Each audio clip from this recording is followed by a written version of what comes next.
I'm starting by diagramming a trim,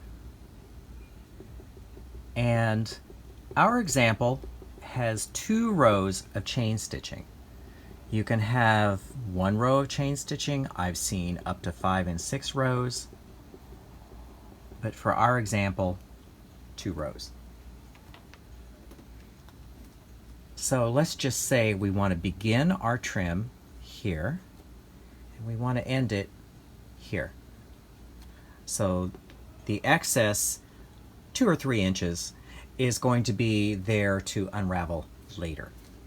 So to begin, first off, I like calling these particular points landmarks. They're arbitrary. You can decide them as you will on the different trim. They're fairly obvious on the trim that we're working with. But we start on one end at the landmarks, we end at the other, and all of the stitching occurs on the landmarks. So you will see in the video, this will make a little more sense later, but to begin, you're going to sew over the chain stitches 3 or 4 stitches at one end, then travel underneath, and you come up right on one of the landmarks, travel under, sew one of the landmarks. So we're working underneath the fabric. So 1 stitch, 1 stitch, 1 stitch, 1 stitch, 1 more stitch, 1 more stitch, and then at the end we're going to travel over here and sew 3 more locking stitches on each end of the row. But again, these are the landmarks. The stitching occurs just on the landmarks. It will make it so that you know exactly where the stitches are as we progress through the trim, and it will just make your life easier.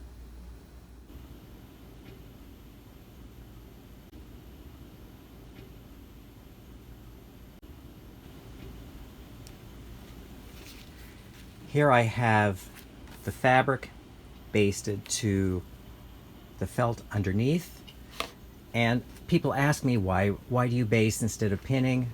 Because I get the thread caught on the pins when I sew. It may take a few minutes extra to prepare it this way, but it's just going to make your life easier. Now our little motif, this length here is going to be the length of the finished motif. And so the big question, how much of the trim do you need? I like at least 2 inches, the length of the motif, and then at least 2 inches.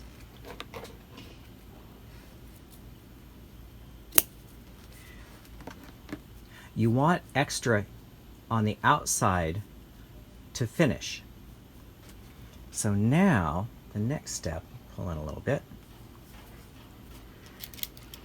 We just want to pin everything in place.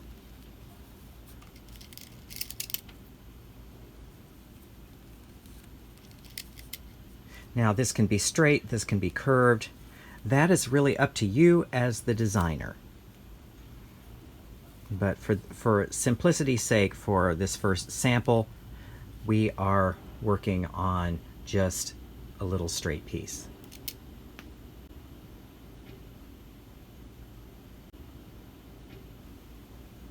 Each trim has what I call a landmark, and that's where these stitches will fall. Now that I have everything pinned down, we want to sew. Now, I diagrammed it out on the whiteboard, but it's easier to see in person. See, here we have, there is 1 row of chain stitches. There is the other row of chain stitches. So again, on this trim, just so you can tell the front from the back, see how the stitches look on this side? That tells you that is the back of the trim. So the locking stitches are a back stitch, and the stitches are going to fall exactly on top of the chain stitches. I'm using a contrasting thread. Obviously you would use a matching thread.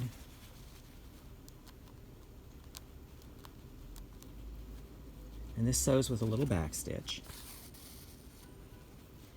And you sew 3 or 4 stitches.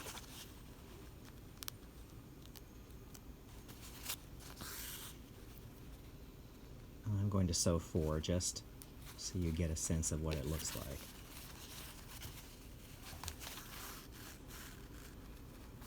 And the drawback with the pins is you get the thread caught on the pins, but you can't really get around that.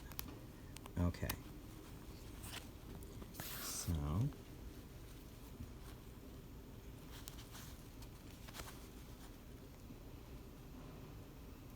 So get a good look at that. That really is important. So see, the stitches themselves, you're not stitching any of this out here, you're just sewing right where the chain stitch sewing is. This is very important. If you sew on the outsides of things, what's going to happen is that later on you're going to limit what you can do with the rat tail cords. So I've locked this side with one set of back stitches. I'm going to sew the same back stitches on the other side.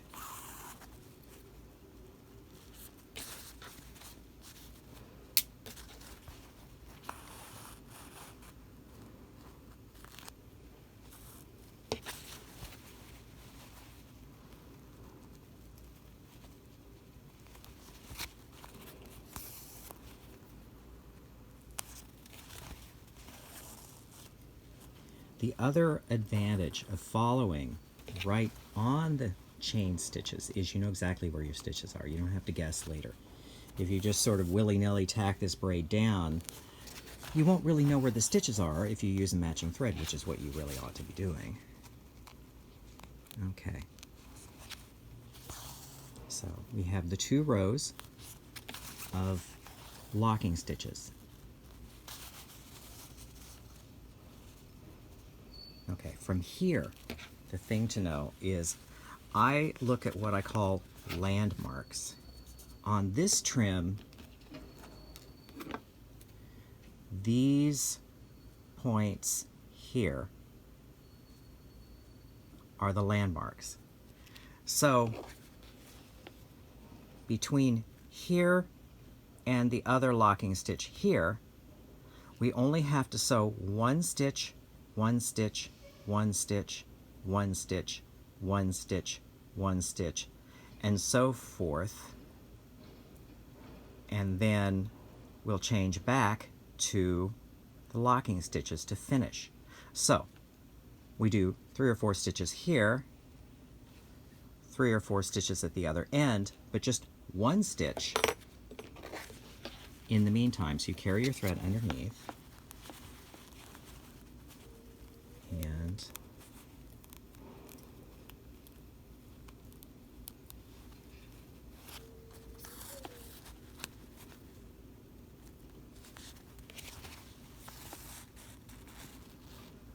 see, 1 stitch. Carry it across. Now, the object here, we're kind of zigzagging, and you'll see it. I'll show you what the work looks like from the back. You're working in somewhat of a zigzag pattern.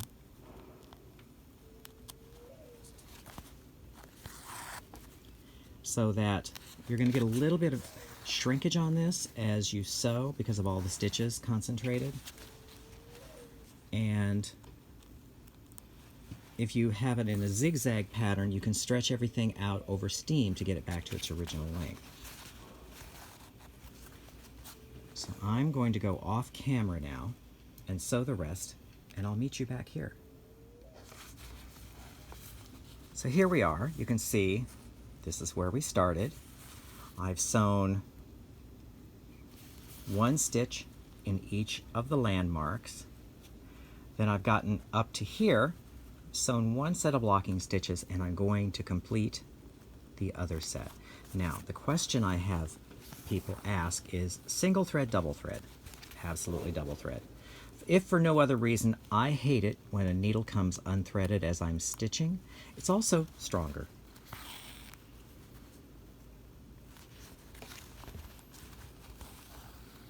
Okay, one more stitch and we'll be ready to tie off. And I'll turn the work over so you can see what it looks like. Okay, so here we are. To review, started here, 4 stitches, 1 stitch at each of the landmarks, and then 4 stitches at the end. Now I'm going to turn it over and see, you have somewhat of a zigzag pattern. It doesn't have to be exactly zigzag. You just have to work in a zigzag fashion or manner, as I was going to say. And then you tie off your thread. And this is one of the advantages of having an inner lining, is you can knot off into the inner lining. You don't have to worry about it showing on the face of the fabric. So this is the back and the front.